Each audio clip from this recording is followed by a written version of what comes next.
क्या निरीक्षण किया यहाँ पे? मुजफ्फरनगर में सबसे पहले हम और डीआईजी साहब, चुप करो भाई थोड़ी डीएम साहब, सीएमओ और सीडीओ और सभी एसएसपी साहब सभी के साथ बैठ के हम लोगों ने इनकी अब तक क्या उपलब्धि रही है और आगे क्या चैलेंजेस हैं मुजफ्फरनगर जनपद के लिए, उसके बारे में चर्चा की। और मुझे खुशी है कि इधर मुजफ्फरनगर में पिछले 8 दिन में पॉजिटिव केसेस जो आने का जो सिलसिला जो शुरू हुआ था उसमें वो लगभग 0 के बराबर हो गया है।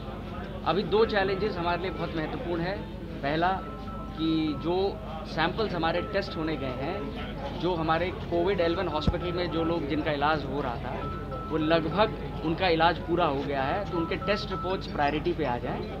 पूरे मुजफ्फरनगर जनपद में 164 ऐसे सैंपल हैं जो अभी मेरिट मेडिकल कॉलेज में पेंडिंग है। इस संबंध में प्रिंसिपल से और मेडिकल कॉलेज के प्रिंसिपल से, कमिश्नर मेरिट मैडम से भी रिक्वेस्ट किया है मैंने कि उसको प्राथमिकता पे जल्दी से टेकअप करें और रिजल्ट्स भेजा जाए।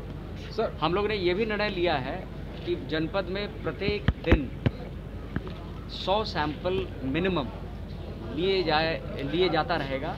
और ये हॉटस्पॉट के पास में जो बफर एरिया है, जो विभिन्न हॉटस्पॉट्स में जो पुलिसकर्मी हैं, जो स्वास्थ्यकर्मी हैं, जो वेंडर्स हैं, जो दूध सप्लायर हैं, हर तरह के जो ऐसे टारगेट ग्रुप्स हैं जिनके हम सैंपल्स लेंगे। मेरा विश्वास है कि जिस तरह से जिला प्रशासन कोऑर्डिनेटेड एफर्ट से काम कर रहा है, अगले 10 से 15 दिन के अंदर अगर नए पॉजिटिव केसेस अगर नहीं आए तो हम मुजफ्फरनगर जनपद सफलतापूर्वक 0 केसेस अचीव करने में सफल रहेगा। सर, लॉकडाउन 3 शुरू हो चुका है, तो क्या क्या सुविधाएं दी गई है, क्या क्या छूट दी गई है रेड जोन में भी है मुजफ्फरनगर? देखिए, रेड जोन के लिए मानक जो है शासनादेश चीफ सेक्रेटरी साहब ने स्पष्ट जारी कर दिया है। रेड जोन में बहुत ज़्यादा ढील देने की गुंजाइश नहीं है और उसी के तहत डीएम साहिबा ने भी एक डिटेल ऑर्डर जारी किया है कि कौन कौन सी दुकानें अलाउ होंगी। जैसे रूरल एरियाज़ में मनरेगा के कार्यों को शुरू करने का निर्णय लिया गया है।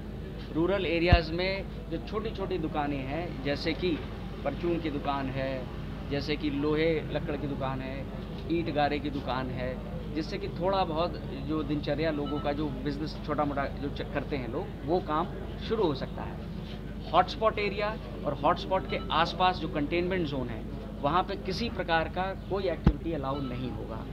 जहाँ तक एक्साइज़ की दुकानें हैं, उसके बारे में भी निर्णय ले लिया गया है कि एक्साइज़ की वही दुकानें हॉटस्पॉट और कंटेनमेंट जोन में अलाउ नहीं होगा और शेष क्षेत्र में चालू होगा, परंतु उसमें भी शर्तें हैं और शर्तों का भी विवरण हर दुकान के सामने लिखा जाएगा कि मिनिमम सोशल डिस्टेंसिंग उसको मेंटेन करना, एक व्यक्ति कितनी बोतल कितना सामग्री खरीद सकता है और ओवर रेटिंग और ना हो, तमाम उसके बारे में भी हर दुकान पे एक सूचना पट्टिका लगाई जाएगी। कब से शुरू होगी सर ये दुकानें? मुझे ये मेरा ख्याल आज शाम तक इस संबंध में निर्णय ले लेंगे और कल से ये सुचारू रूप से चालू होगा। अभी आगे का क्या प्रोग्राम रहेगा आपका? आगे हम एक हॉटस्पॉट एरिया भी देखेंगे, इनकी क्वारंटीन फैसिलिटी देखेंगे, किचन जो कम्युनिटी किचन का कार्य है वो भी देखेंगे और उसके बाद ज़्यादातर मुद्दों पे हमारी चर्चा हो गई है। मैं आपकी कार्य योजना से, आपकी तैयारी से, आप लोगों की कोऑर्डिनेटेड एफर्ट से हम लोग संतुष्ट हैं और मुझे विश्वास है कि जो जैसे मैंने कहा अगले मेहनत करके इसी स्पिरिट से काम करेंगे तो अगले 15 दिन में ये संभव है कि मुजफ्फरनगर जनपद जो है एक्टिव केसेस को 0 कर लें। ठीक है।